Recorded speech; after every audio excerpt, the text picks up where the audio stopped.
नमस्कार दोस्तों, मैं किशोर कुमार साहू। मेरे इस चैनल मैकेनिकल माइंड में आप सभी का स्वागत है।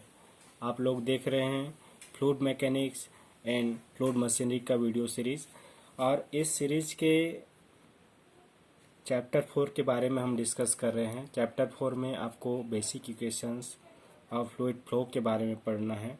तो लास्ट लेक्चर में हमने डिस्कस किया था कि कोई भी तरल प्रवाह है तो उसमें कौन कौन से महत्वपूर्ण समीकरण इम्पॉर्टेंट है उसके एनालिसिस के हिसाब से।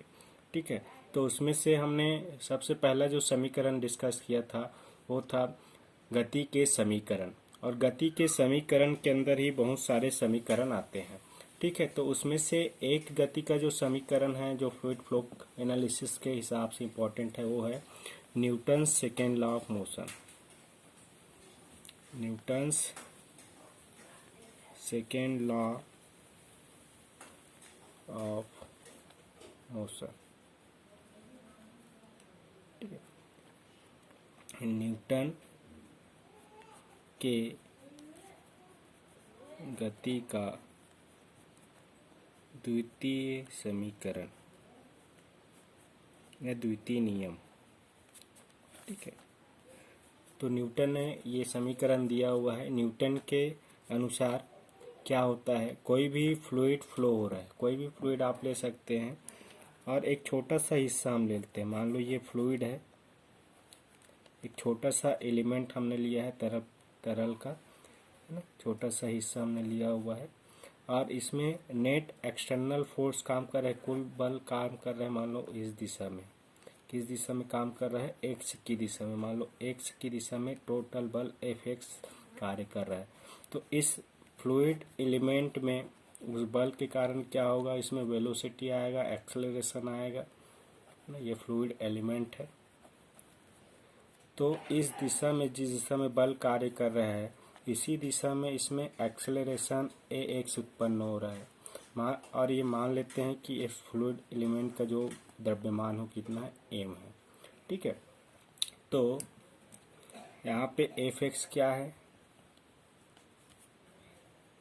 कुल बल है, नेट फोर्स, कुल बल ना। फ्लूइड एलिमेंट, इस छोटे से एलिमेंट में तरल पदार्थ में काम करने वाला कुल बल है एक्स की दिशा में, और एम क्या है, उस फ्लूइड का मास ऑफ फ्लूइड एलिमेंट है, मास ऑफ फ्लूइड एलिमेंट, तरल का द्रव्यमान, और ए एक्स क्या है, एक्स डायरेक्शन में एक्सेलरेशन है इस फ्लूइड एलिमेंट का ड्यू टू दिस फोर्स। ठीक है, एक्स डायरेक्शन में एक्सेलरेशन।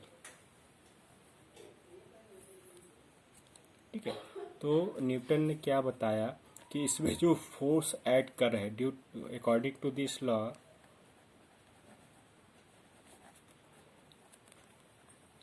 इस नियम के अनुसार क्या होता है, net force acting on fluid is equal to the mass of fluid into acceleration of fluid in the direction of force, है ना। कुल बल किसके बराबर होता है, उस तरल पदार्थ के द्रव्यमान और उस बल की दिशा में होने वाले त्वरण के गुणनफल के बराबर होता है। यही क्या है, न्यूटन के गति का द्वितीय नियम है। ठीक है, तो हम एक्स डायरेक्शन में ले रहे हैं तो F x is equal to क्या हो जाएगा, एम ए एक्स। तो ये क्या है, यहाँ पे न्यूटन के गति का द्वितीय समीकरण है। F is equal to m a, x direction में हम ले रहे हैं इसलिए F x is equal to m a x. यहाँ पे नेट फोर्स या कुल बल जो है, कुल बल क्या होता है हमने लास्ट लेक्चर में डिस्कस किया था।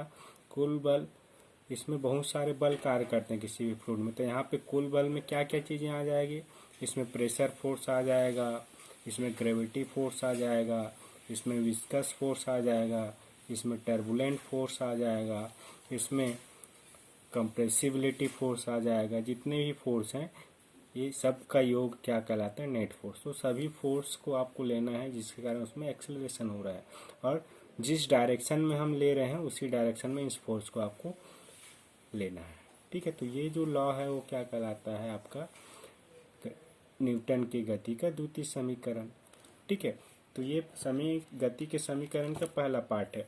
इसके अलावा हमने डिस्कस किया हुआ था दूसरा जो समीकरण है वो क्या होता है? Reynold equation.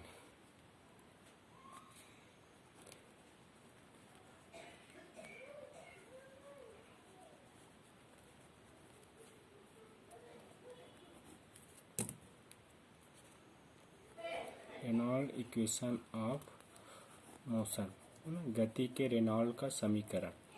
तो ये इक्वेशन नंबर 1 है, इसमें सभी फोर्स इंक्लूडेड है, ये सब है ना। लेकिन इक्वेशन नंबर 1 में हम लोग क्या करते हैं?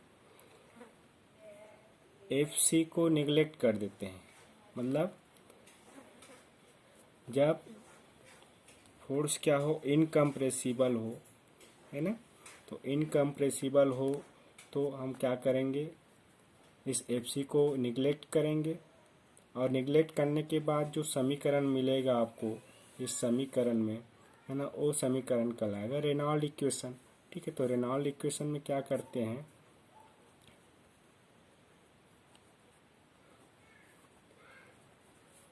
संपीड्य बल को निगलेक्ट किया जाता है। कंप्रेसिबल फोर्स ड्यू टू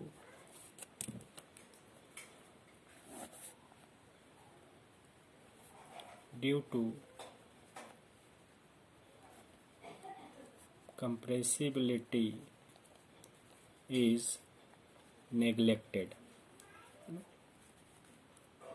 तो ये समीकरण एक जो मिलेगा आपको इस FC को नेगलेक्ट करने के बाद बाकी 4 फोर्स को लेने के, वो जो इक्वेशन होगा रेनॉल्ड इक्वेशन कहलाएगा।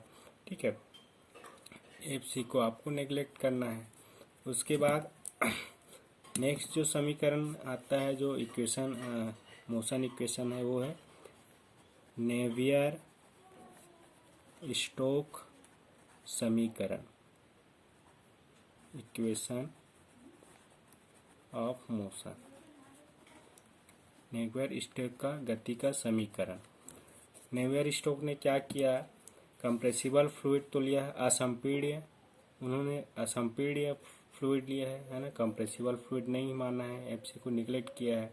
उसी तरीके से जब हम FC के साथ साथ टर्बुलेंट फ्लो को करें, मतलब लेमिनार फ्लो मान ले, टर्बुलेंट ना हो, है ना, एक स्तरीय प्रवाह हो, विशुद्ध प्रवाह ना हो, और इनकम्प्रेसिबल हो, कंप्रेसिबिलिटी ना हो, तो दोनों चीज़ों को जब नेगलेक्ट करके बाकी 3 को लो, है ना, विस्कस फोर्स, ग्रेविटी फोर्स और प्रेशर फोर्स, और तीनों को लेके जब इक्वेशन हम डिराइव करते हैं, जो इक्वेशन मिलता है वो कहलाता है नेवियर। तो नेवियर स्टोक ने 2 फोर्स को नेगलेक्ट किया। कौन कौन से फोर्स को?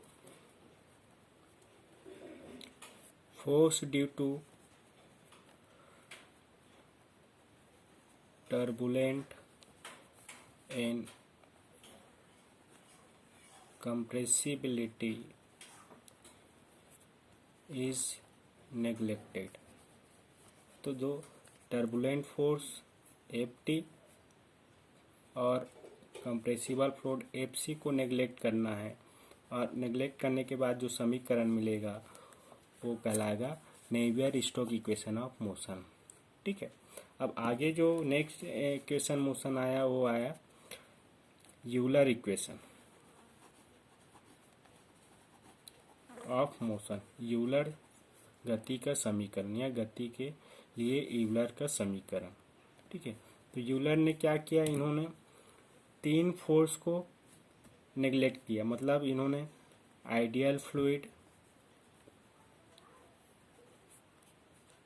इनकम्प्रेसिबल फ्लूइड, आइडियल मतलब आदर्श तरल, असंपीड्य तरल, और लेमिनार फ्लो के लिए उन्होंने इक्वेशन डिराइव किया, है ना। तो ये 3 चीज़ें हम जब ले रहे हैं, इसका मतलब ये हुआ कि आइडियल फ्लूइड मतलब क्या होता है? आइडियल फ्लूइड में विस्कोसिटी क्या होता है? 0 होता है। विस्कोसिटी 0 मतलब विस्कस फोर्स के नेगलेक्ट होगा। इनकम्प्रेसिबल मतलब कंप्रेसिबिलिटी के कारण फोर्स है वो भी निगलेक्ट करोगे, और लेमिनार फ्लो है मतलब टर्बुलेंस फ्लो को भी नेगलेक्ट करना पड़ेगा। ठीक है, तो ये 3 फोर्स को इन्होंने नेगलेक्ट किया और जो इक्वेशन मिला वो कहलाया है यूलर इक्वेशन। ठीक है, तो ये पूरे गति के समीकरण है ना, न्यूटन सेकेंड लॉ है, और उसी न्यूटन सेकेंड लॉ पे ये बाकी के 3 गति के समीकरण डिपेंड करते हैं। आगे हम लोग बेसिकली बर्नौली इक्वेशन पढ़ने वाले हैं, लेकिन बर्नौली इक्वेशन पूरा बेस्ड है यूलर इक्वेशन पे, है ना, ये यूलर इक्वेशन पे। इसलिए बर्नौली इक्वेशन पढ़ने से पहले आपको यूलर इक्वेशन को पढ़ना पड़ेगा। ठीक है, जो कि हमारा नेक्स्ट टॉपिक रहेगा। नेक्स्ट लेक्चर में हम लोग यूलर इक्वेशन को डिराइव करेंगे। Thank you for watching this video, keep smiling.